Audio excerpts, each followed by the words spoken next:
ये याद रखिएगा, जितना माल छोड़कर मरेंगे मौत उतनी दर्दनाक होगी। आपकी लैंड क्रूजर इधर, जूते, मोजे, कपड़े, बड़ा महल, जितना आदमी माल छोड़ के मरता है उतनी तकलीफ ज्यादा। आपके पास 40,000 का मोबाइल है, वो स्नैच करके ले जाए तो दुख होगा ना, लेकिन 1 लाख का हो तो, और अगर 5 लाख का ब्रीफकेस छीन कर भाग जाए तो, और अगर आपकी दुकान में 2 करोड़ की डकैती करके चले जाएं तो, जितना ज्यादा माल छीनता है उतनी अजियत और तकलीफ ज्यादा होती है, जो अभी हमें नहीं पता चल रही है, मौत के वक्त होगी। लेकिन हम उस माल के लिए जिसको हम छोड़कर जाएंगे तो औलाद बाज़-औक़ात नाफरमानी में खर्च करके हमारे लिए गुनाह जारिया करती रहेगी, वो तरबियत तो होती नहीं, और छोड़कर ही जाना है। उसके लिए चाहे झूठ बोलना पड़े, फ्रॉड करना पड़े, वरासतें दबानी पड़े, रिश्वतें लेनी पड़े, धोखा देना पड़े, हत्ता के कत्ल तक करवाना पड़े, मरवा देते हैं लोगों को पैसे के लिए, लेकिन ये माल हासिल हो जाए। जैसी मौत का झटका आएगा, गए हजरत। सेठ जी को फिक्र थी 1-1 के 10-10 कीजिए, मौत आ पहुंची के साहिब जान वापस कीजिए। बनी इसराइल के एक बहुत सेठ आदमी था, उसने बड़ा महल बनाया, बड़ा माल जमा किया, तख्त के ऊपर पांव रखकर सोचने लगा कि अब तो मेरी 7 नस्लें भी बैठ के खाती रहे तो कमाने की जरूरत, इतना माल जमा कर लिया। अचानक महल का दरवाजा बजा, इसने खादिम से कहा जाकर देखो कौन जाहिलाना तरीके से बजा रहा है। वो गए तो देखा पूरे फटे पुराने हाल में फकीर खड़ा है। उन्होंने कहा क्या बात है? कहा अपने मालिक को मेरे पास बुलाओ। कहा कि तेरा दिमाग खराब है, हमारा मालिक तेरे पास आएगा, भाग यहां से। अंदर गए, मालिक ने पूछा कौन था? ये हुजूर एक फकीर था, आपको वहां बुला रहा था। मैं मुझे? तुमने मजा नहीं चखाया उसको?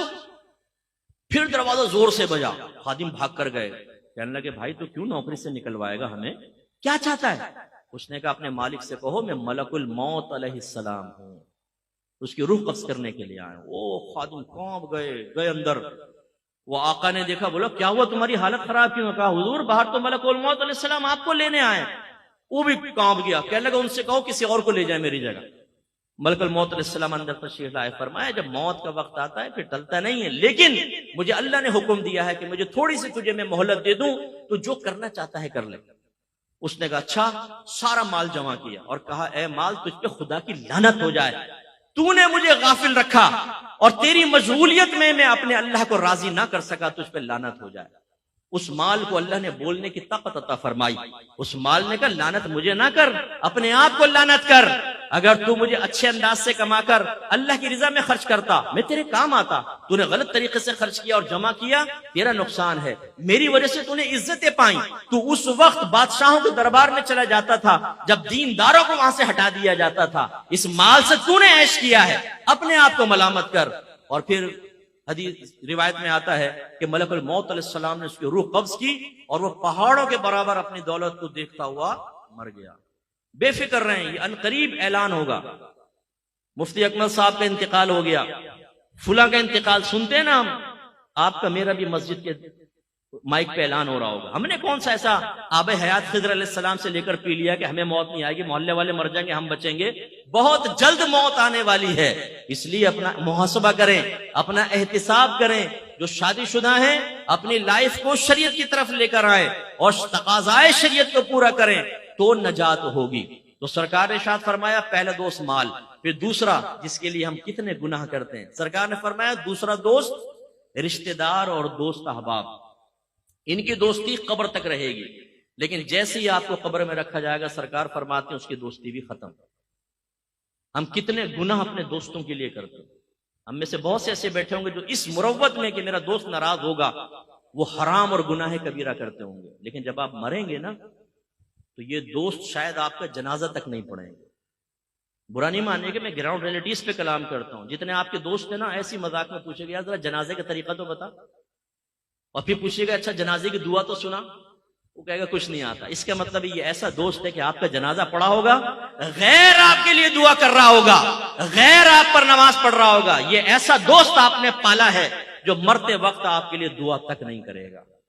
और कितने मैंने देखे हैं जनाजे में आते ही नहीं है, आए तो पीछे से कल्टी हो जाते हैं, दफन तक भी नहीं ठहरते, या चलो मुरव्वत में पहुंच गए तो उसके बाद खत्म। अपने तमाम दोस्तों का भी जहन में लेकर आए, कौन कौन आपके मरने के बाद आपकी कब्र पर आएगा।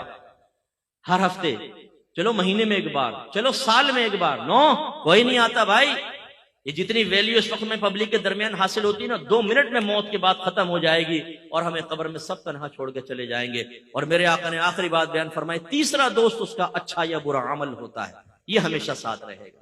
अब जो हमेशा साथ रहेगा उसके लिए हम जैसे कोई आदमी कहे तो कहते हैं जी मत कर नसीहत ना से हा, दिल मेरा घबराए है, उसको दुश्मन जानू हूं जो मुझको समझाए है। हमारे माशाल्लाह ये कौन बैठे हैं जी, आशिकान रसूल को हमारा सलाम हो। और ये आशिकान रसूल ऐसे हैं कि इनको खिलाएं इश्क ऊपर जाता है, इनको कहें झूमो इश्क ऊपर जाता है, लाइटें लगाओ इश्क ऊपर जाता है, खाने खिलाओ दूध पिलाओ इश्क वो पहुंचता है 7वें आसमान पर। और अगर कहो कि अल्लाह के नबी का हुक्म मानो तो 2 मिनट में चेहरे के जाविये बिगड़ जाते हैं। आशिक रसूल गुलाम रसूल एकदम ऐसा लगता है कि नबी करीम के हुक्म का दुश्मन है, नबी करीम की सुन्नतों को बोझ समझने वाला है। भाई ये कैसा इश्क रसूल है, गुलाम ये रसूल में मौत भी कबूल है। भाई ये नारा लगा, लेकिन गुलाम ये रसूल में दाढ़ी भी कबूल है, ये नारा भी लगा लो। गुलामी रसूल में 5 वक्त नमाज बाजमात पढ़ना भी कबूल है, नारा लगाओ। गुलामी रसूल में तमाम गुनाह छोड़ देना भी कबूल है, नारा लगाओ। गुलामी रसूल में सिर्फ इसके हलाल कमाना ये भी कबूल है, नारा लगाओ। गुलामी रसूल में अपने बीवी बच्चों की अच्छी तरबियत करना ये भी कबूल है। हमारे नबी करम फरमाते ना, आखिरी में करम फरमाते नहीं फरमाते, बोले रहमतुल लिल आलमीन है। अगर हिरनी भी बेचैन हो तो मेरे सरकार बेचैन हो जाते हैं ना। सरकार हमें देख रहे अकीदा है, चाहे तो अल्लाह की अता से देख सकते हैं, दिल के खतरात तक पर वाकिफ है मेरे आका सल्लल्लाहु अलैहि वसल्लम, अल्लाह की अता से। चाहे तो इस महफिल में तशरीफ ला सकते हैं, इतना करम। लेकिन उस आशिक रसूल से अगर आप ये कहें कि तुम ऐसा करो, अपने घर का दरवाजा बंद करके बीवी बच्चों को कमरे में बंद कर दो और सरकार से फरियाद करो, या रसूलल्लाह करम फरमाया आपका आशिक कमरे में बंद है, कमाएगा नहीं, आप ही खाना देंगे, सब कुछ रहमतुल लिल आलमीन इंशाल्लाह देंगे आपको, यार मरने को ही देंगे। जरा आजमा कर देखें अपने इश्क रसूल को, 2 मिनट में इम्तिहान ना हो जाए तो पता चले हमें। हमने जबानी दावे और नारे कर करके, नारे लगा लगा कर अपने आप को भी धोखे में मुब्तला किया हुआ है और अपनी आने वाली नस्लों को यह पैगाम दे रहे हैं कि जिस चीज से नबियों की जिंदगी खाली है, सहाबा की जिंदगी खाली है, असहाबे रसूल की जिंदगी खाली है, औलिया किराम की जिंदगी खाली है, वो तुम इख्तियार करो। और वो क्या है? गुनाह खूब करो, लेकिन बस कहते रहो गुलाम ये रसूल में मौत भी कबूल है, हम रसूलुल्लाह के जन्नत रसूलुल्लाह की। बस सरकार करम फरमा देंगे।